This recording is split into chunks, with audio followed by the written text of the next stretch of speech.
Tonight, confusion and denials over a major mask push in our schools as student COVID cases explode. The urgent search for a young boy missing in Melbourne's west. A shock bank prediction on interest rates, an extra $1,000 in a month in repayments. First lettuce, now potatoes, another family favourite facing a big price hit. Europe buckling under record temperatures as a heat wave causes havoc. And later, super surprise, the new research on how much you really need to retire. Live from Melbourne, 7 News with Mike Amor starts now.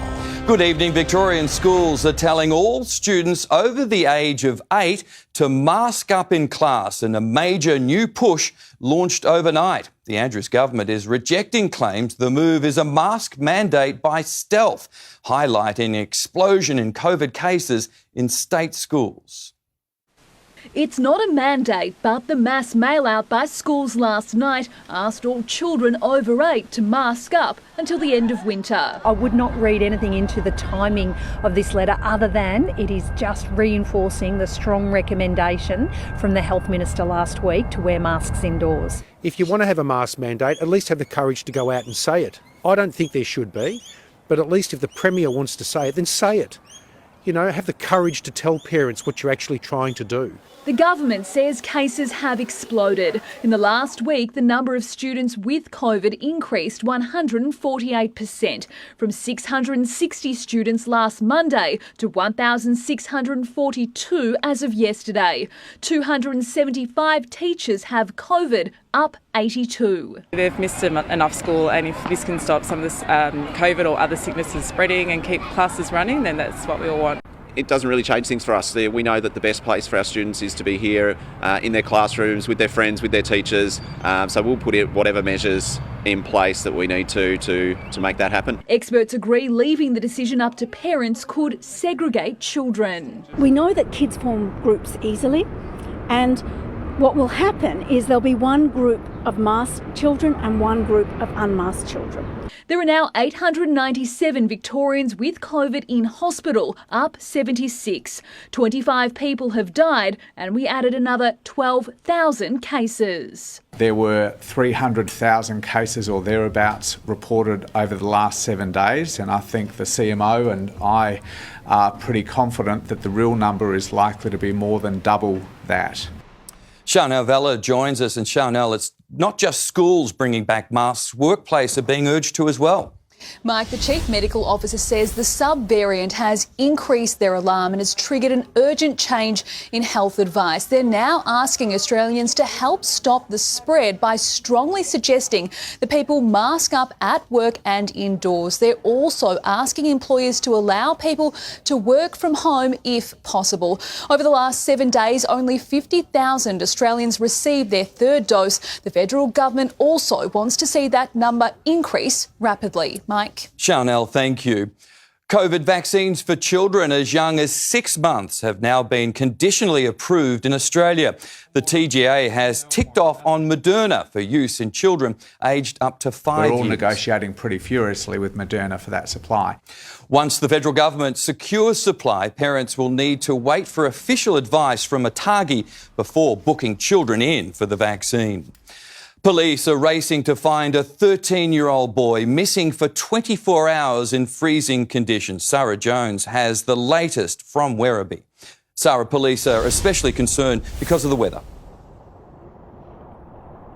Mike, temperatures could reach as low as 0 tonight, and that's why rescue crews are desperate to find Lex. Police have been focusing their search on parks and shopping centres in the area, hoping the 13-year-old who has a medical condition has found shelter. Lex was last seen by a member of the public near Hobbs Road in Wyndham Vale around 4:30 yesterday afternoon.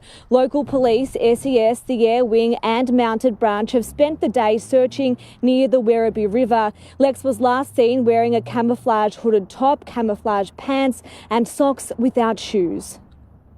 Yeah, obviously, given the conditions that we've had overnight and the cold weather that is forecast, we do have some concerns in regards to his well-being, just based on the clothing that he was wearing last night and his age. Lex's family hopes he doesn't spend a second night out in the cold. Mike? Sarah Jones, thank you. One of the big banks is warning that official interest rates could rise another 2% by the end of the year.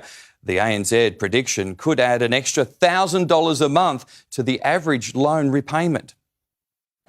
From letters to electricity, the cost of everything keeps rising.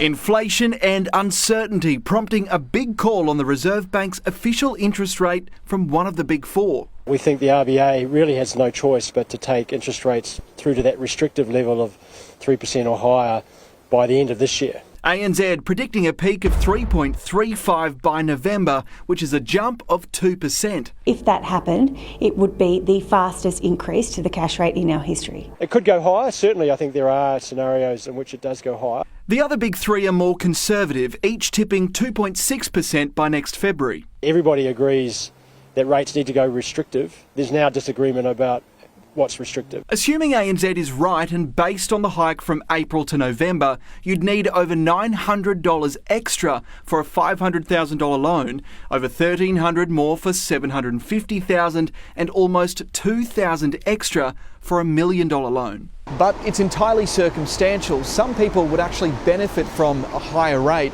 with house prices softening in most major markets.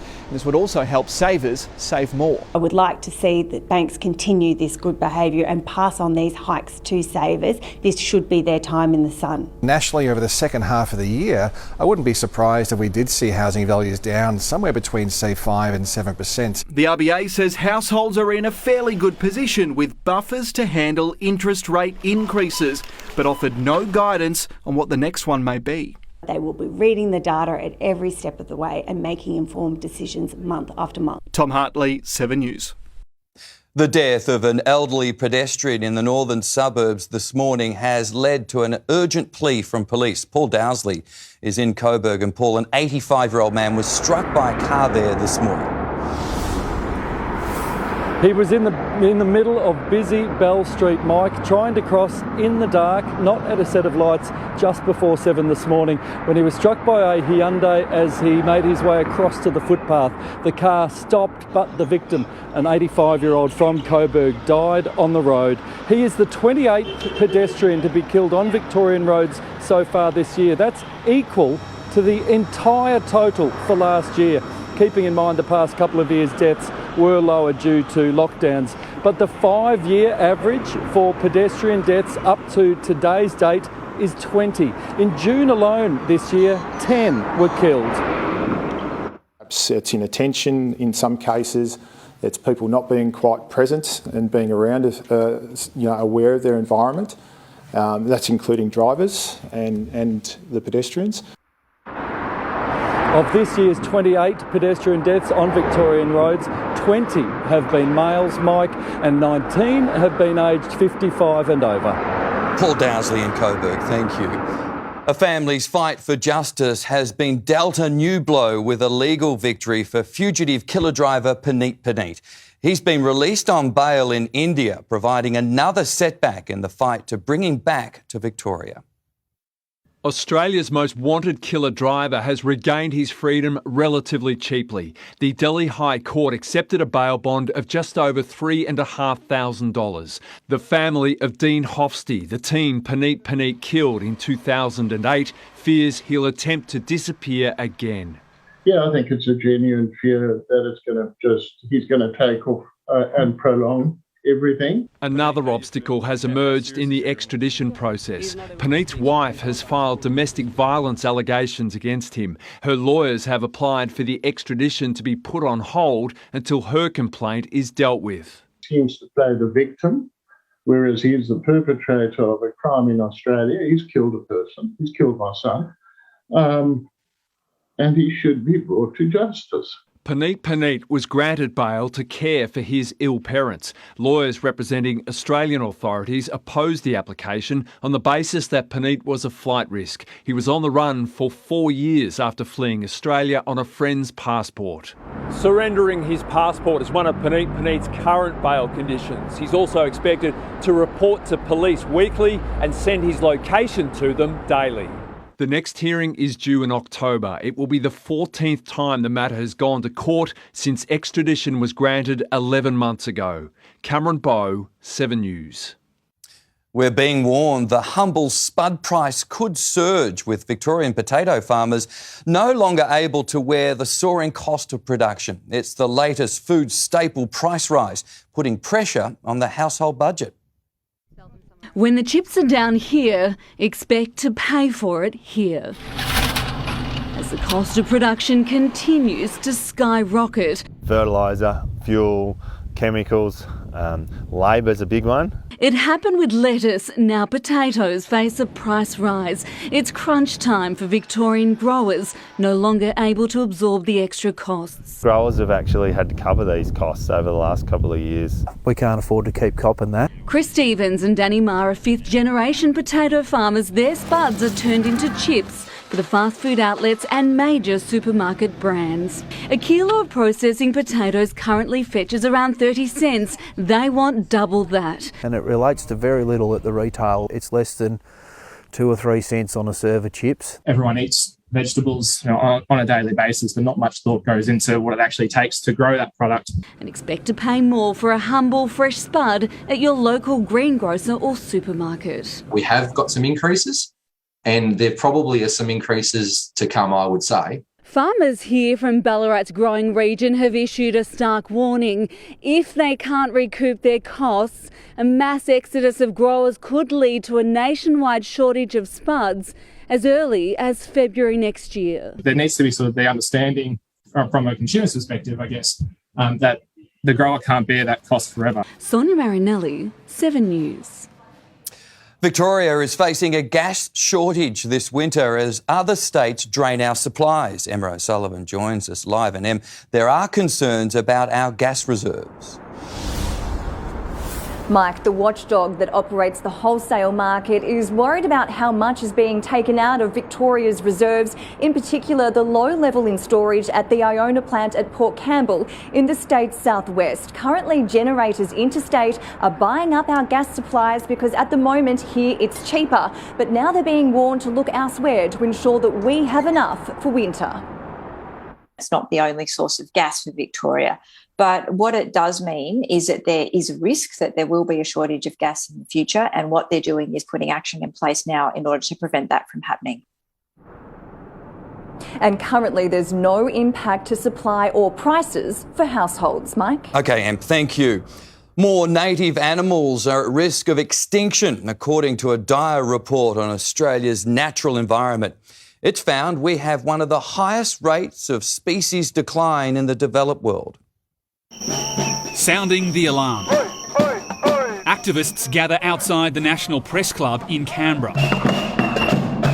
While inside, Tanya Plibersek laid bare the bleak state of Australia's natural environment. Our waters are struggling, and so is the land. Kept secret by the Morrison government since December. Climate change is not Australia's problem. But the latest State of the Environment report says it is, painting a bleak picture of a continent under siege. I was heartsick. Honestly, reading it, you can't help but think, when does this end? With climate change, mining, land clearing and pollution having a catastrophic impact on Australia's wildlife. It signals the worst assessment of Australia's environment in history. 202 plants and animals have been added to the threatened list since 2016.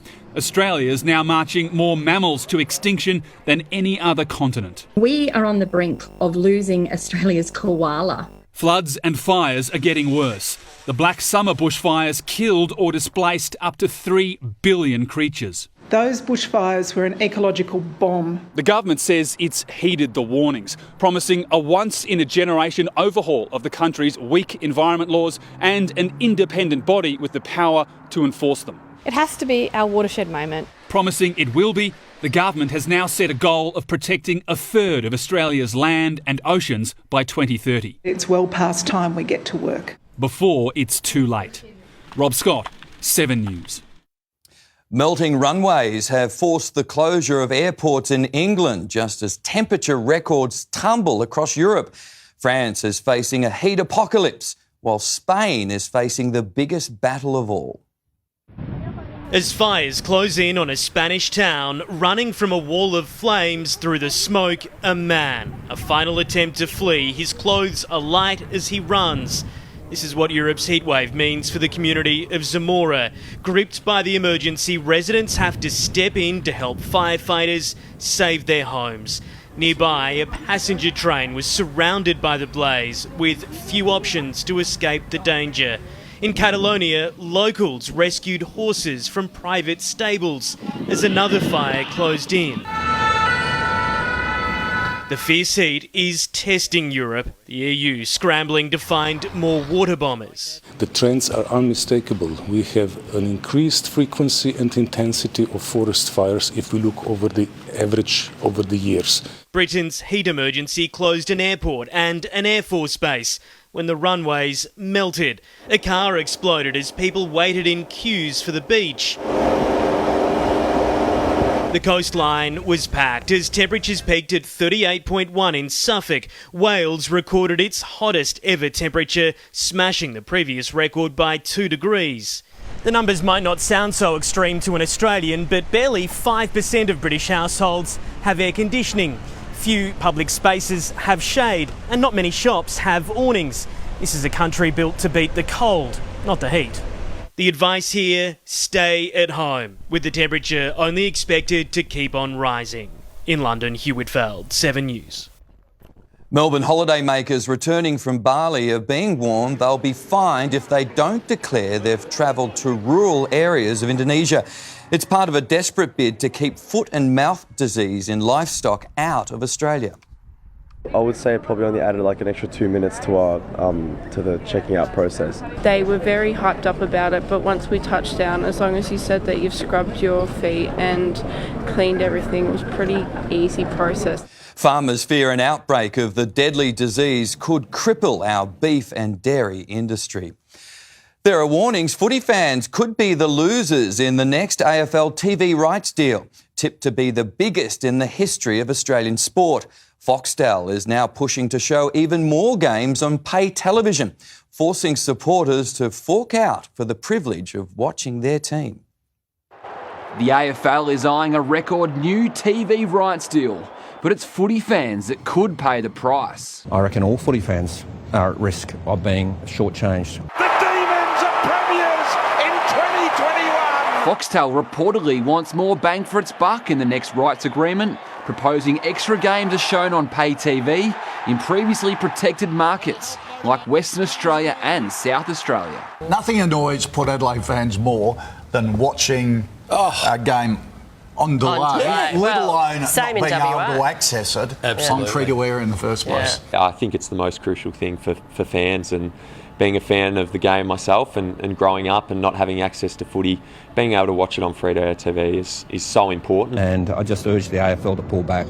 I would say this is probably the biggest rights deal in Australia this year, and possibly even the biggest rights deal in Australian history. A new deal is expected to be signed off before finals, with marketing experts urging the AFL to learn from Cricket Australia, which sold all one-day international games to Foxtel as part of its last TV rights deal. They have to collect a lot of money for themselves and their clubs, but they also have to keep the fans happy and they have to keep the sponsors happy.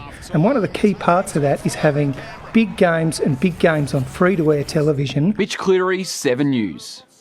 Well, the AFL has sent a warning to clubs. Abby Jelmy, a crackdown is on. Certainly is, Mike. Players are on notice for milking free kicks. We'll break it all down shortly. Also, a star Demons battling injury ahead of a date with the Dogs, while the long wait is almost over for Brodie Grundy. How the new look Tigers are preparing for the AFLW season. And Aussie Cam Smith has answered all your burning questions after his British Open win, and they're big ones. OK, thanks, Abby. See you soon. A heartbroken father has laid out the tragic detail behind a deadly police shooting and how the family tried to save him before they opened fire in Gladstone Park. Their story next on 7 News. Also tonight, why airline engineers are planning mini strikes.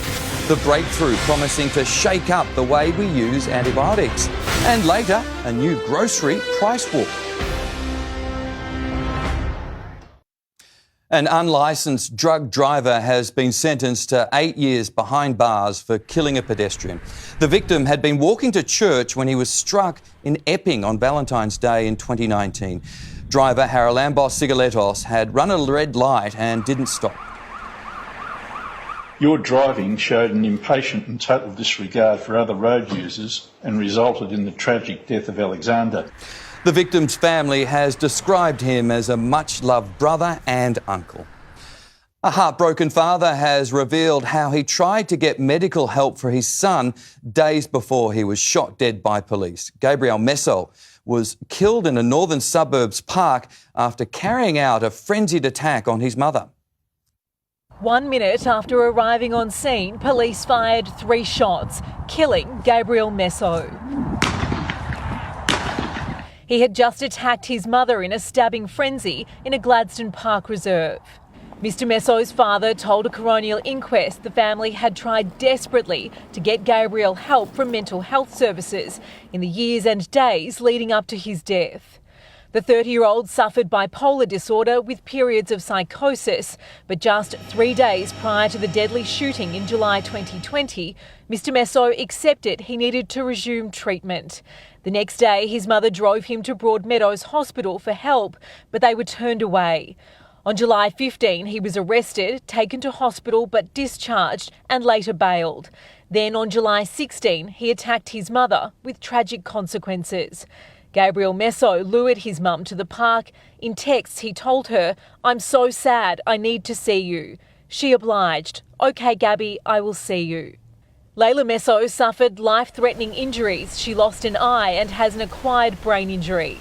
The 2 junior police officers who responded to the attack will be quizzed about the use of lethal force and why their body-worn cameras weren't activated prior to stepping out of the vehicle. Jade Vincent, 7 News. Qantas and Jetstar engineers could go on strike for just 1 minute at a time. 1,600 workers will soon vote on whether to take industrial action as they fight for a 3% pay rise. The union and airlines say if it goes ahead, there will be minimal impact on passengers. A mistake in an Australian laboratory has led to a groundbreaking discovery about antibiotic resistance. The world-first research means it'll be easier for patients to be diagnosed and treated more quickly and accurately. 7 years ago, Dr Tim Inglis pulled the wrong chemical from the fridge in a lab. That mistake could save millions of lives. Recognising that we could achieve both speed and accuracy in a short period of time was the breakthrough. Dr Kieran Mulroney took the baton and ran with it. Using new technology, his lab can diagnose an infection within hours, then test up to 21 different antibiotics on it to assess what works, so doctors can personalise treatment. This is a game changer. Traditional testing takes 1 to 2 days to diagnose an infection. Without effective drugs, a patient's risk of death rises almost 7% every hour. So they're often prescribed a broad-spectrum antibiotic which kills bad and good bacteria. That leads to antibiotic resistance, which claims more than 1 million lives every year, and that number is projected to rise. We're looking at avalanches of hundreds of millions of deaths over the next decades. This discovery could eliminate the need for broad-spectrum antibiotics. As a clinician, the lab can then provide me with the information that I need to be able to manage these people appropriately. With regulatory approval, it could roll out within a year. Cyan Valance, 7 News. Jane Bunn joins us now, and Jane, we're heading into an exceptionally cold night. We are indeed, Mike. Last night was just the first in a series of cold nights. Tonight could be the coldest it's been in 4 years. This morning, the city began on 3.8. By dawn tomorrow, it's likely to be as low as 1. The afternoon reached 12.8. Crisp in the shade, pleasant in the sun. It looks like this outside now. Temperatures have begun to plummet already, 7 at the airport. Several suburbs will be negative by the morning, so heading to work tomorrow in cars that look like this. The full details are after sport, Mike. Bit of work to be done on that car. Thanks, Jane. A former AFL star has scored a critical win in the fight to sue the Tigers. Full details next on 7 News. Also ahead, why Melbourne drivers are paying too much for petrol. Dumped PM Boris Johnson turns Top Gun. And the eye epidemic that almost sent this little boy blind.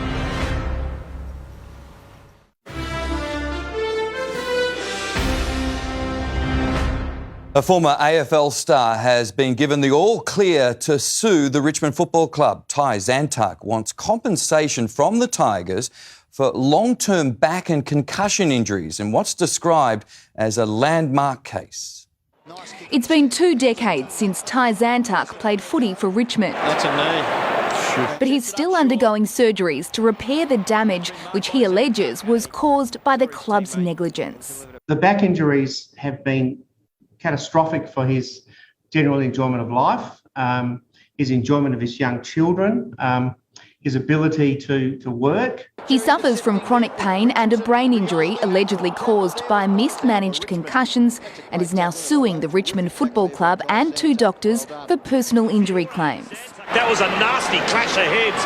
Zantuck looks really the worse for wear. He says he received repeated injections into his spine to allow him to play while numb, and that the club had knowledge of underlying injuries, including unhealed stress fractures and a slip disc in his back. The club tried to have the case thrown out, saying too much time had passed, too few records kept.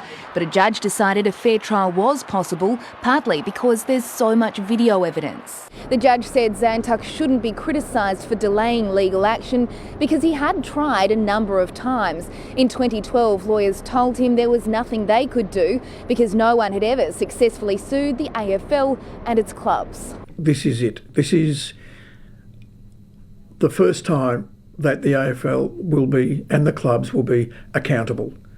Full stop. The judge noted there was no evidence Richmond had any concussion management protocol in place at the time. His life's been destroyed. The case will now be prepared for trial. Christy Cooper, 7 News. The new Treasurer says Victorians are paying far too much for fuel, accusing retailers of treating drivers as mugs. In an exclusive interview with 7 News, Jim Chalmers is demanding servos drop their prices in line with falling global costs. Australians are still feeling the pain at the pump. It's painful, to say the least. It cost me $180 fuel a week. I think that it's ridiculous. And ridiculously overpriced, according to experts. Oil prices globally have been falling quite consistently now. Companies have been holding on to those margins and they need to stop. Those prices need to fall. The terminal gate price, or wholesale price for regular unleaded, has fallen to $1.68 a litre. But prices at the Bowser have barely budged. It's averaging $1.89 in Sydney, $2.12 in Melbourne. The highest in the country, Canberra, almost $2.20. We call on the service stations to pass on these savings as quickly as you pass on the international price hikes. Do not treat your customers as mugs. Treasurer Jim Chalmers says with cost of living now so high, servos must lower their costs immediately. When the international price goes down, so should the price at the pump. Mr Chalmers has already ruled out extending the reduction in the fuel tax beyond September, saying it's too difficult and too expensive to continue. But the good news is there's a nearer and sooner way to get petrol price relief, and that's for the servos to pass on these savings. We expect to see that in the next 1 to 2 weeks. And if not, expect the government to call in the consumer watchdog. Jennifer Beshwati, 7 News. Prince Harry has slammed everyone from world leaders to big oil companies and the US Supreme Court during a speech at the United Nations in New York. He says the world is on fire. We are witnessing a global assault on democracy and freedom. His address was to honour former South African President Nelson Mandela. Boris Johnson's days as British Prime Minister are numbered, but he's still making the most of the perks, relishing a ride in a fighter jet. With the help of Wing Commander Paul Hansen, I took off from RAF Coningsby straight up like a vertical firecracker. Mr Johnson is set to leave 10 Downing Street as the Conservatives choose his replacement. Australians are being urged to have their eyes checked after new data revealed nearly all of us have at least one eye problem. A family's thanking a routine examination for saving their son's sight. James Pullman is one lucky 9-year-old. The little boy was on the verge of losing the sight in his left eye. I thought, oh God, what happens if I'm blind for the rest of my life? It was saved by a routine checkup that revealed a condition called amblyopia, or lazy eye. I couldn't read letters that were about that big and that thick. James isn't an isolated case. More and more Australians are living with eye issues, now soaring at an alarming rate. Optometry Australia has found that 97% of Australians now have at least one problem with their eyes. 81% struggle to see long distance. 76% have difficulty seeing things close up, with 40% of those examined diagnosed with myopia or short-sightedness.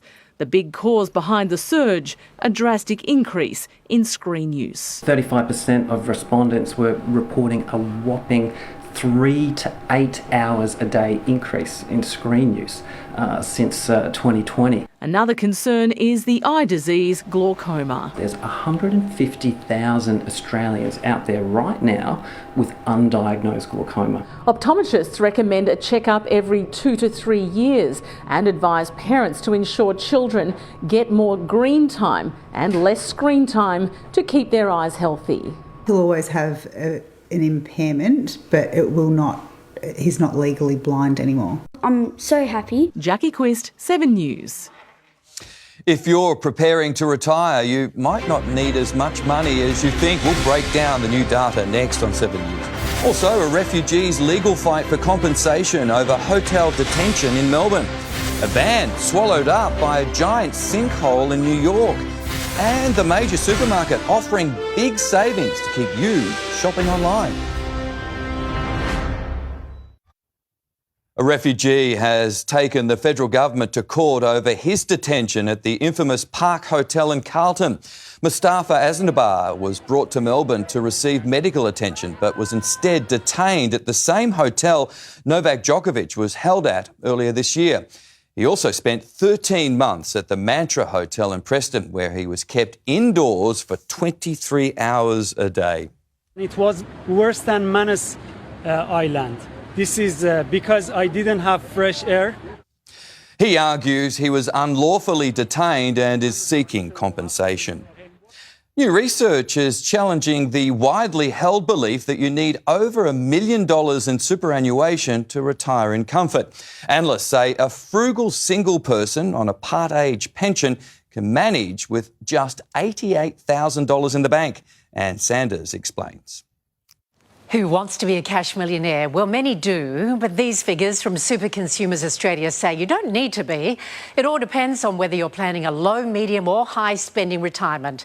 And it assumes you own your own home and qualify for the age pension. On that basis, a single person with high spending expectations of $55,000 a year needs $745,000 in super. A medium spender with an annual outlay of $44,000 can get by with just over $300,000. And a low spender, that's $34,000 a year, only needs $88,000 in super. For couples, you need to add about 25% to those super targets. A high spending couple will need just over $1 million in super, while a low spending couple only needs $111,000. And it might seem nice to have more, but Super Consumers warns overdoing it can lead to unnecessary sacrifices during your working life. A storm's caused a sinkhole to form in a suburban New York street. Locals watched on as the road crumbled and this parked van fell in. Police cordoned off the area. The van's owner was inside his home at the time and no one was injured. Abby Jelmy is back with sport, and Abby, AFL players are on notice. Mike, the league has been forced to send a warning to clubs about a contentious rule. We're live with all the details next. Also, we speak to Jake Lever on his fitness fight, but a star teammate isn't ready to give the thumbs up just yet. The Magpies' ruckman responds to questions on his future. Richmond counting down to the new AFLW season in style. And the cameraman who should have just stayed in his lane. Welcome back. The AFL is cracking down on players milking free kicks. Mitch Cleary is across all the changes, and Mitch, the umpiring boss, has sent a warning to clubs.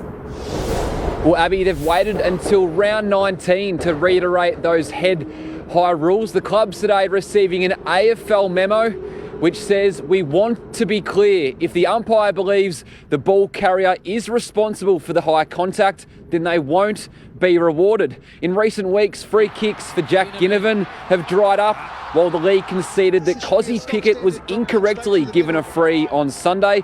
The AFL insisting that if players in possession shrug, drop or lift their arm, then play on will be called. It comes as there's mixed updates on the injury front at Collingwood.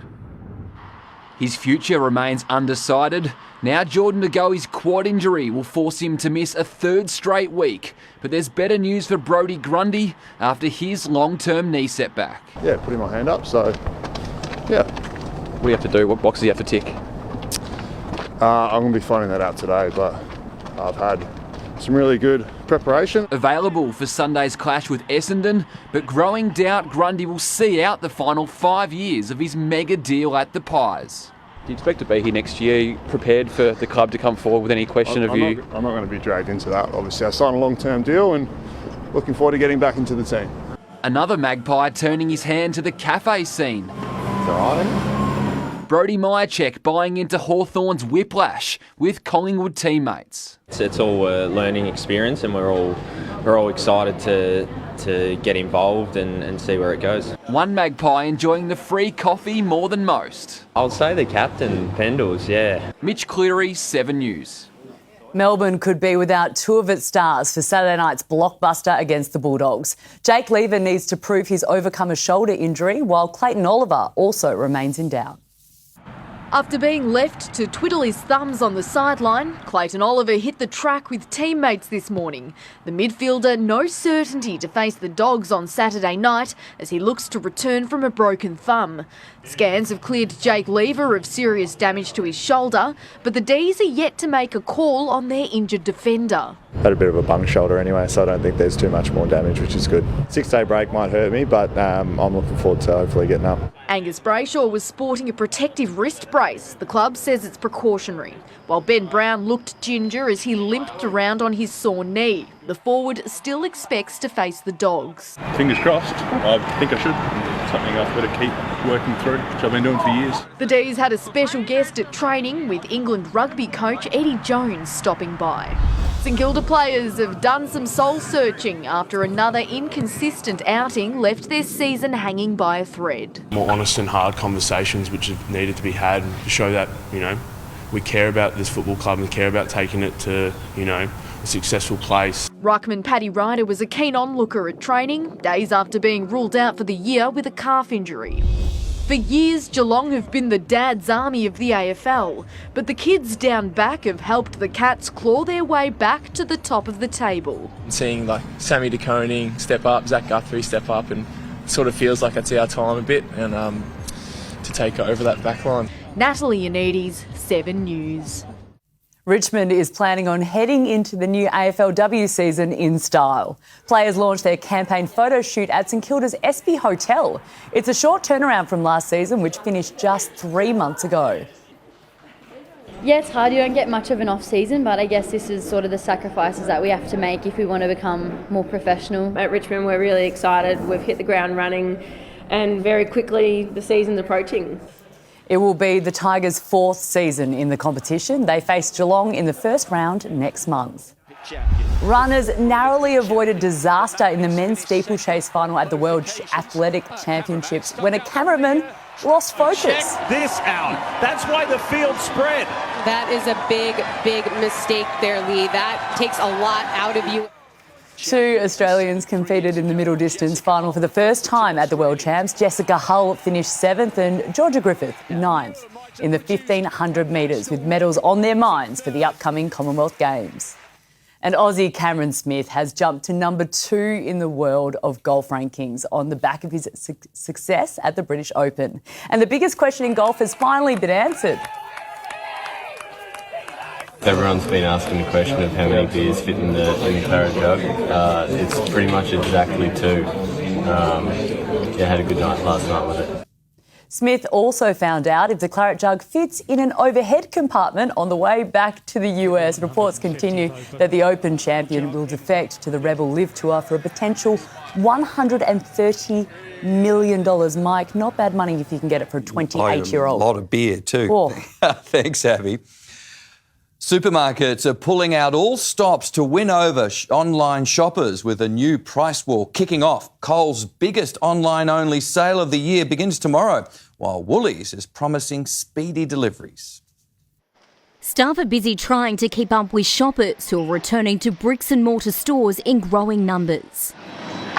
A problem our major supermarkets didn't bank on. Supermarkets certainly investing heavily in infrastructure, automated fulfilment centres and delivery to customers. Coles is now trying to consolidate its online expansion made during COVID.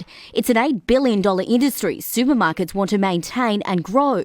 So to keep you clicking rather than walking in store, Coles is launching its bigger, exclusively online sale of the year. COVID's still around, people have the flu and they still want to get their shopping delivered to their home. Starting tomorrow, deals include 500 gram Victoria coffee, 2 for $20, half price Connoisseur 1 litre vanilla ice cream, 50% off Fluffy Divine fabric conditioner and 20% off alcohol.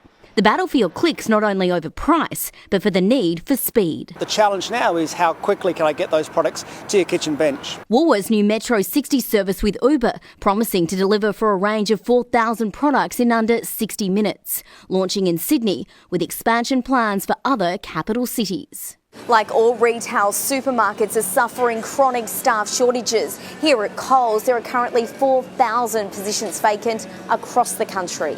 You don't have to have any skills to get your first job at Coles. You'll get the training on the job. Ashley Hansen, 7 News. Jane is next with the forecast, and Jane, tonight looks even colder than last night. Michael, we're likely to drop to near freezing, not just tonight, but tomorrow night too. I'll show you when it'll thaw out next. Hello. Tonight on the latest from 7 News, fresh warnings from the nation's health chief as COVID cases surge. What you need to know about that. Plus, a husband accused of murdering his wife on their honeymoon in Fiji, and Sam Kerr's new history-making moment on the world stage. Hope you can join me for those stories. Every breaking development tonight, the latest from 7 News, 10:30. The rush to remove breast implants, making women sick. The new research and warnings from doctors. 7 News at 6. Hello again. Temperatures are rapidly dropping tonight. By dawn, it could be the coldest it's been in 4 years. The city began on 3.8 before reaching 12.8 in lots of sunshine and light winds. For much of the day, it was actually warmer in the water. The bay is currently 11 degrees. Outside now, the air is 9. Yarra Glen and Watsonia were literally freezing at first. Hastings and Scoresby 1. Some of these will be negative by dawn tomorrow. Cloud was the deciding factor in how cold it was this morning, with cloud lingering in these parts of Western Victoria as well as in eastern Gippsland with showers. All through central and northeastern districts, it was generally 0 or below. The top of Mount Buller was -8, covered in a generous layer of snow, sparkling in the sunshine. There's still cloud now over Gippsland and in the northwest, but the rest of the state is quite clear, and that is letting temperatures plummet. A large high is controlling our weather and will continue to do so for about a week. Meanwhile, lows impact the southwest and northeast. There's another out-of-season rain system for Queensland and New South Wales. It begins tomorrow and it continues into the weekend. For us, it's all about where the centre of the high sits. For the rest of the week, it is overhead, so the winds are light, and where the sky is clear, we have a frosty start. From the weekend, the high moves further east. That lets it warm up during the day. Melbourne could reach a top of 18. A bit of cloud comes in from the west, stopping the frosty nights. Around the nation tomorrow, a high over the southeast makes Sydney and Brisbane showery. In Canberra, -2, frosty before cloud builds. Frost, then sunshine for Hobart. Some areas of cloud over Adelaide, but dry underneath. Perth is dry for much of the day before showers develop later. They'll increase with the low on Thursday. To Victoria, frost covers more areas tomorrow morning. It spreads right into the southwest too, but not the Mallee as cloud lingers there, and there could even be a spit of rain towards evening. Otherwise tomorrow, sunny, light winds and slowly thawing out. Only the odd shower in East Gippsland. Closer in on a very chilly morning. There may be patches of fog, then all sunny. Temperatures should fall into the negatives at first, perhaps even lower than some of this shows. Once it thaws out, it is lovely in the sunshine, briefly 13. But the city's likely to drop right down to 1 by dawn and another freezing night to follow. So Thursday should also begin frosty, a low of 1 and then rising to 15 in the sun. Sun continues on Friday, builds later, a cloudy Saturday. There's our 18 on Sunday, lots of sunshine during the day and then wet weather returns next week. So it is a frosty start. We've got local fog out there too, but a sunny day follows. It'll be nice when you're in that sun, rising to 13, Mike. I'll tell you what, I'll give you credit for selling at what is a pretty cold old day tomorrow. Indeed, just rug up. Thanks, Jane. And that's 7 News for this Tuesday. We'll keep you updated throughout the night. For now, from the 7 News team, have a great night.